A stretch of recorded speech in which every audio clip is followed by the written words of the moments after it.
Good day, fine chaps. So we are up to our second last chest on level 6 of the Year of the Pigsy event. So what will we... Yes! We actually did get it! We actually got the key out of our second to last chest. Whew!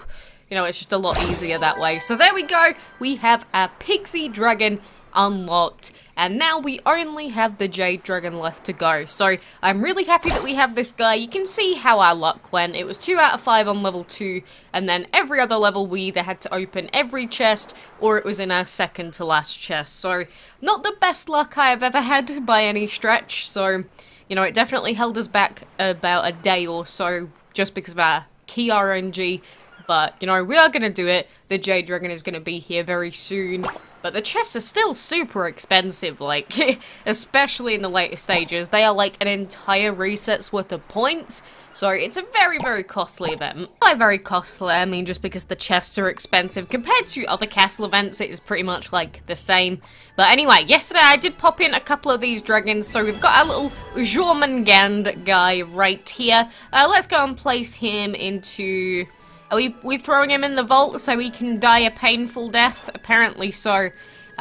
We only have that many spaces. If we want to have any more slots, we'd have to pay 100 million. And I'm just putting it out there that it is not worth it. So, I'm not going to do that.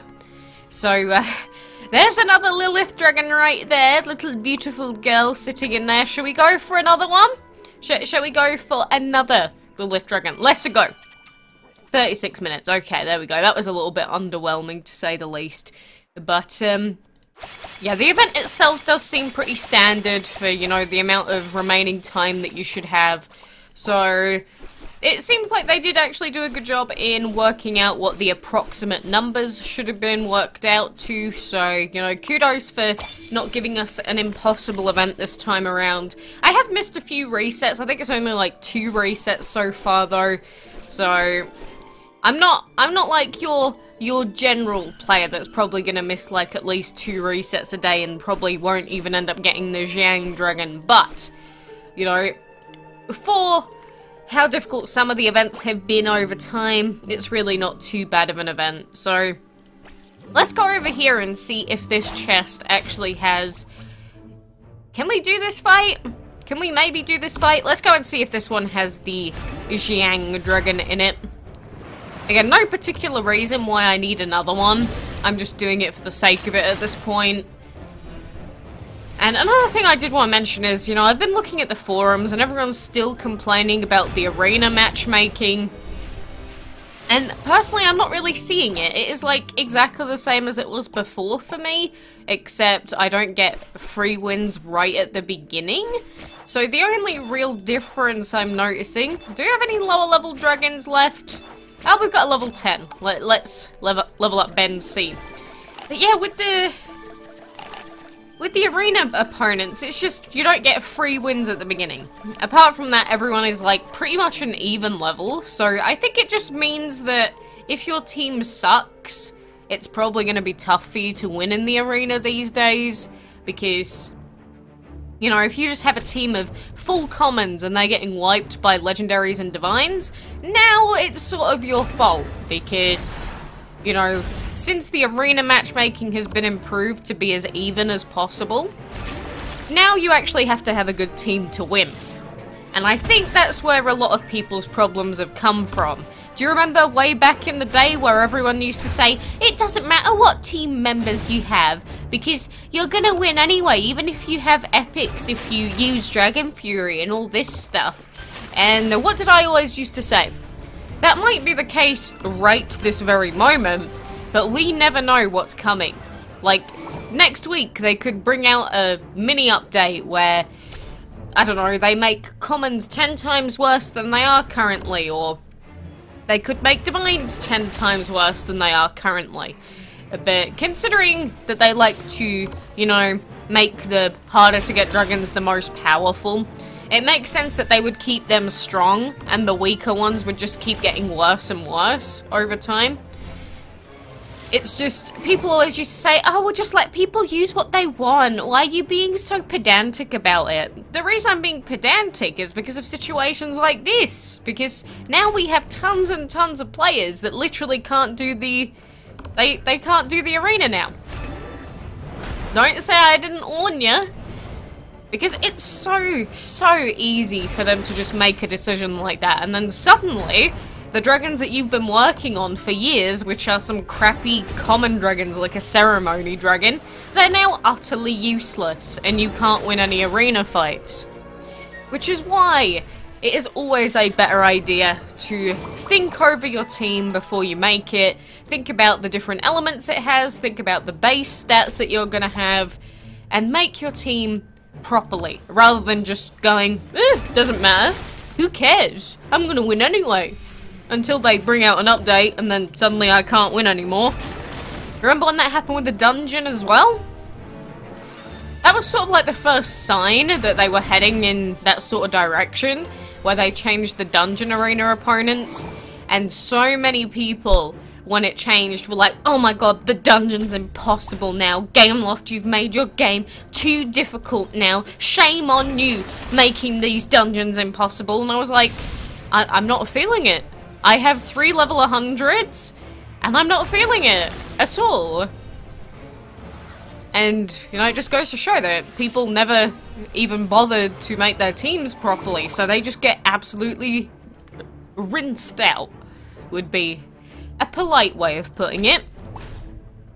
So, you know, if you are someone that's considering making a team, that's the reason I'm so pedantic about it. If you say to me, is the Agave, Ceremony and Smoke Dragon a good team, Quacks? I'll probably be laughing internally at you. Because the answer is no. Unless you have a full Divine / Legendary team, your team is never going to be good. Air quotes. If you still want to use common dragons, go for it, but just be very aware that you have made the game 800 times harder for yourself for literally no reason. And no, the fact that they cost less to enchant does not make up for that. Because as I've said for years, if you're at the point where you have level 100 dragons, you have the materials to enchant legendaries and divines. My team proves that. More than enough. And yes, I've been playing for 4 years, but the thing is, I'm really on and off with DML. So if you're someone that does play the game, like, every hour of the day, or like 4 hours a day, per se, because I don't play for that long, then you're gonna have an absolute buttload of enchantment materials to go with you, because there is no reason why people should be losing even arena fights unless their team sucks.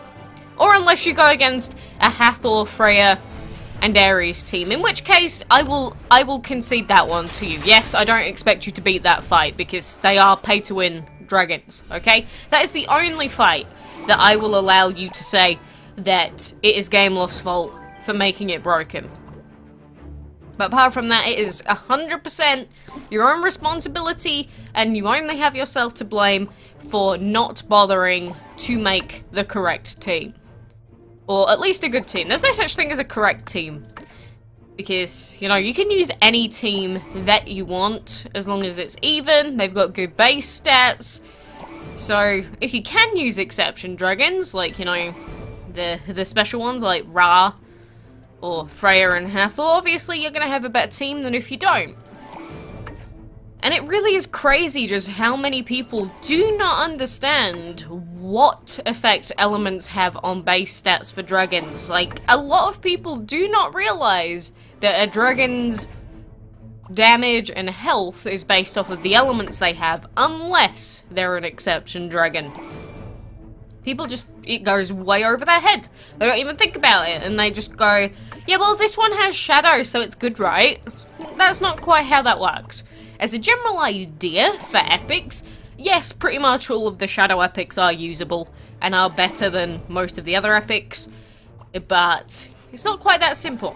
Not quite that simple, so, you know, it might not be as complicated as, say, I don't know, Pokemon competitive, for example, because this game does work very similarly to Pokemon and, you know, other turn-based combat games, because, you know, that's how the game works. But, it's nowhere near as complicated, so at the very least, try and familiarize yourself with the very basics of how damage and health numbers get worked out for dragons. You know, you should know the type matchups. And even if you don't know the type matchups, the game tells you them anyway. So I guess that one's even a moot point. You don't even need to know the type matchups. It would help you when you make a team though, because obviously if you know what is weak to what has no weakness, such as legendary and divine, then you can go, okay, so if I use these two dragons, then they're going to have elements that are super effective against these epics. So think about some of the common epics that are out there. Meteorite, Stardust, you know, they are weak to my team.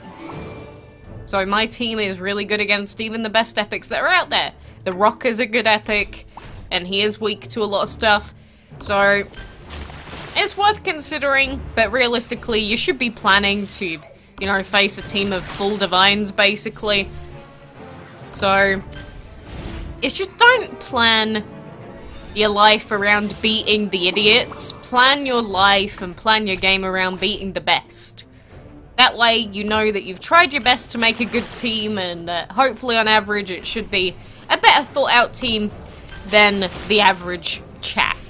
Like my team here is not a team that was air quotes well thought out, because I just threw the Lantern Dragon in here for the sake of it. Realistically, I would have a different dragon to Mr. Saney, but that is also the reason why I have enchanted him last, because he is worse than the other two. Obviously, if I could, I would replace Andy and Hermes with their divine counterparts that are better than them. But we make do with what we've got for now. But, you know, if I could min-max, obviously I would change them. It's just, at this point, the difference is negligible for me. Because the difference is a bit of damage, which would make the team better, but it's not worth the billions and billions of food that it would take to level up a Loki and another dragon. So, will this have the Xiang? Nope. So I guess the game would want us to open up every single chest on level 4 for this bad boy here. Well, I'm just glad I'm not doing the event on my PC account anyway, because, you know, I'm not going to be home tomorrow, so that would screw up my event progress. But regardless, we will be getting that Jade Dragon, hopefully, in the next couple of resets. So, you know, enjoyable event, I guess. It's fine. Just normal castle-style event, but at least they're trying something different. Next time, I do hope that we actually get some event lore. That is my main ask at this point. But anyway, guys, for now, thank you very much for joining me, and until next time, I shall see you then.